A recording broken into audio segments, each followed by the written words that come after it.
Well, good morning, everyone.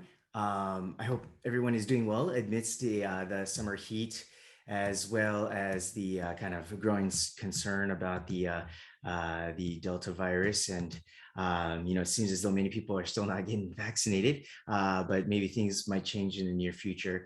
It's very just sad to hear about people who ask for the vaccine as they're struggling to stay alive. So we're in a really kind of tough spot with all of this misinformation that's going around. Hopefully that will change for the better. So today I wanted to address something that I wanted to talk about with in regards to the term, in regards to the issue of Dharma school and its role in our temple in the BCA. We're not in Dharma school session right now, it's the summertime, but as parents, how can we look at Dharma school and what is the significance of Dharma school? What is the importance of Dharma school? I think this is something that we can take a look at as adults.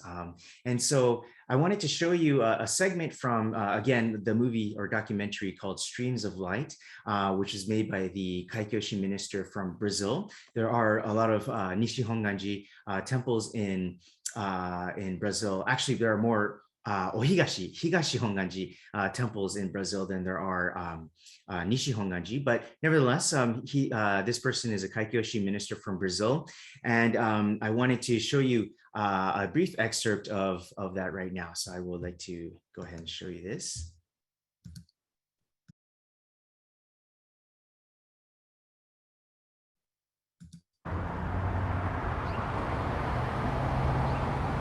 皆さんおはようございます。先生おはようございます。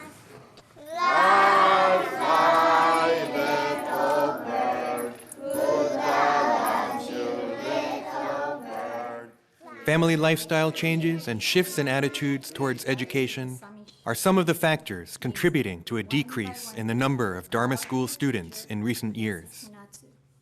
It can also be said that the appeal of temples as safe venues for Japanese Americans to gather and celebrate their ethnic identity is not as strong as it was in past generations. Faced with these realities, fundamental questions are being asked about what should be taught in the Dharma school program. Impart a timeless message. And I think as Dharma school teachers, you can draw from children's storybooks, you can draw from contemporary stories, actual historical things, novels, fiction. What I really want them to come to Dharma school to get all those things too, the confidence, the knowledge, and but I hope that as a minister, I teach them or I give them all the skill to them so that they can make right choice when they face the whatever in their life. I call it coping skills. Coping skill. Oh, that's a good word. That's a good word. Coping, yeah, because you can't solve their problems, and you can't guarantee they won't have problems, but you want to be able to give them coping skills so that when they happen to them, they won't feel overwhelmed.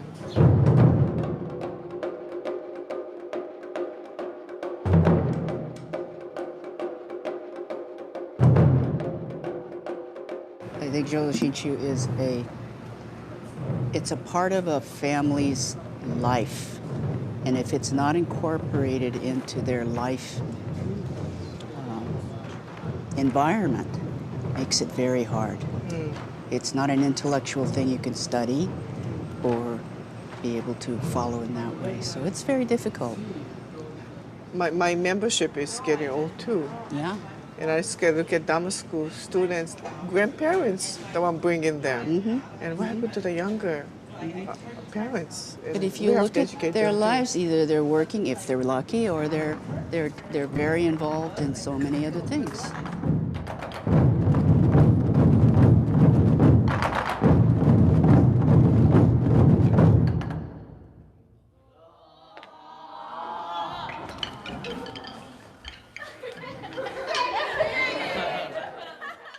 And I think young people today are overwhelmed. There's just so much coming at them that they need to realize that you need to unplug. You need time for yourself to think and the value of that kind of separation from their busy, busy, busy life. Yeah. Yeah. I think the Buddhism can offer, and then if I can be helped that, then I can accomplish, and then I think the church could have given enough for them too. Yeah. Because that whatever they learn when they're young, they will carry. And then when they carry, they will come back Yes, to yes. church or temple as they get older.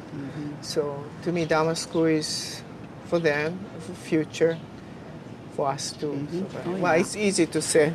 Yeah, well, you hope that. Hope that, yeah. Great. So that was the short segment that I wanted to share with you all. I actually am a graduate of that preschool, which is located at the LA Betsane, and it's called Nishi Center. I sang that same exact song growing up, so it's very natsukashi when I hear that song. Anyway, when we think about Dharma school and its significance, I think many people are seriously taking this issue on because they see the value in educating the youth and children. Reverend Himaka touched on a very important issue, I think, which is that Jodo Shinshu is something that has to be integrated in the home, and it isn't intellectual religion, actually. So there is no other way for this religion to really come alive unless it is first introduced and learned at the home. And there's a lot of emphasis right now on teaching Jodo Shinshu in an academic setting, or emphasizing the doctrinal education of Jodo Shinshu, which I am in the middle of all that, and I think it's very important. But I also do know that that's not where Shinshu truly lives. Right? Shinshu truly lives in the Gomonto, right? The followers of the Nembutsu path, and this is not an academic tradition; it is a lived tradition. So Shinshu has to be learned at the home first. And so what is it that gets learned, you might ask? Well, for starters, I think the most I would like to start with something concrete, which is the obutsudan, okay? Obutsudan at the home. And if you have one, please place it in the family room where the family most often congregates. And this is to symbolize not only that the Buddha is there with you and your family while you have your meals together or family meetings or what have you, it's also to show that the Buddha watches over you. And I don't mean watching over you like some weird big brother kind of way, right? But symbolically, the Buddha and the Buddha's compassionate working is always there with you, right? To guide you and let you know that you are not alone in this world. And did you know that you could have services without the minister there? Right?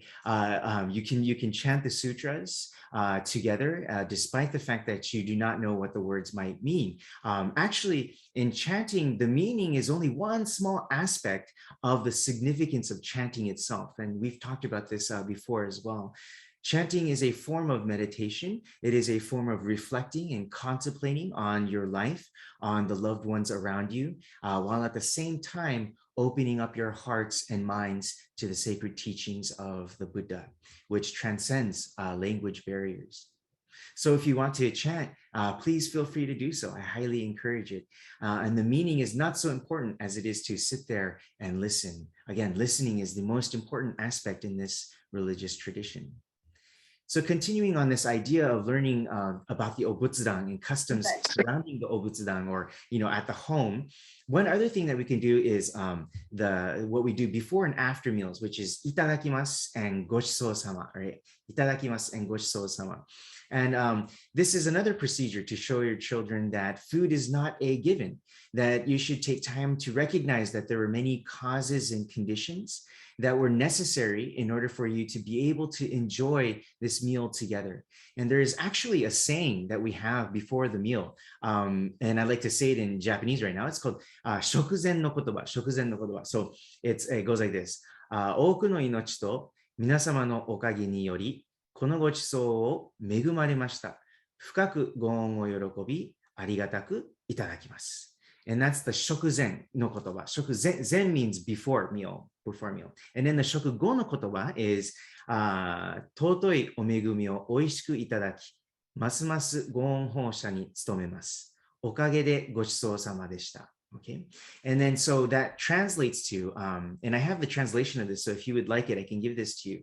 But it translates for the Shokuzen no Kotoba. We are truly grateful for this opportunity to share this wonderful meal. Thanks to all the many people and living beings that surround us who made this occasion possible. With deep gratitude, itadakimasu. Right? And then Shokugo no Kotoba is, we are thankful for the wonderful meal which we have received. May our gratitude to Amida Buddha enable us to work even harder for the benefit of everyone. Thankfully, gochisousama deshita. So these are other things that we can do surrounding the meal that we can do at the home. Yet another thing that we can do that involves the obutsudan is that when, let's say, you hear that someone passes away, or let's say someone brings over some fruits and vegetables for you to enjoy, or candy, or okashi from Japan, right? Tea from Japan, or I don't know, spice from India or something, right? Whatever gift that may be, please present this to the obutsudan first. Place it at the obutsudan, and then place your hands in gassho in reflection of, again, all of the causes and conditions that were able for you to receive such a wonderful gift from your friends or family. So, and then when, after some time, then you could, what we call sageru, take it down from the obutsudan, and then you could enjoy in that. And this is to show that the symbolically, again, that the Buddha, for lack of a better word, gets first dibs. it's offering, it's offering, making offering to the Buddha, and that you're giving the best part of the food to offer to the Buddha. So when it's dekitate no gohan, right, the fresh rice, right, that the first bowl is to be offered to the Buddha, and then you can take it back down and then enjoy the rice with the rest of the family. Okay, so that's another thing. And then one other thing surrounding the obutsudan is when guests come over, please kind of dust your obutsudan and then have it open and have fresh rice and then a fresh set of flowers there, and kind of make it presentable for the guests to let them know that this is a Buddhist household and that we are all embraced within the Buddha Dharma. And actually, as a matter of fact, sometimes this can spark conversation in terms of what our teaching is and what is Buddhism. And so that is also a way to create a connection, or what we call in Japanese, enzukuri, to create this karmic connection between the person who has never had a connection to Buddhism before to now having a connection to Buddhism, which is provided by you, right? So we can help teach our children and our grandchildren about Buddhist customs and what it means to be a Buddhist. And just like, morals, just like our study habits, just like how we treat other people, like members of our family or other friends, and how we talk about other people in general, it's all learned at the home, right? Good study habits are actually not learned at school. They're learned at the home. It's learned off the backs of oji-chan, oba-chan, mom or dad, uncle or aunt, right? Brother or sister. If oji-chan or oba-chan, mom and dad doesn't care about the obutsudan or Buddhism, the child is not going to care, right? On the other hand, if these role models show the children the importance of the posture of gassho and what that actually means in life, they will grow up to know its significance, right? It's really amazing, right? Your grandchildren and children are watching you when you don't think they are. I know I just shot myself in the foot by saying that, but it's true. And after some time, when you least expect it, right? At 20, 30 years, 40 years, some odd years down the road, that same child will seemingly out of nowhere put his or her hands in gassho when oji-chan or oba-chan or mom and dad passes away, or there's some kind of deeply moving event that happens in that person's life. So gassho is actually not an ethnic thing. This posture isn't just what Indians do, or the Chinese, the Koreans, or the Vietnamese, or the Japanese, right? Gassho is the posture of the Buddha Dharma.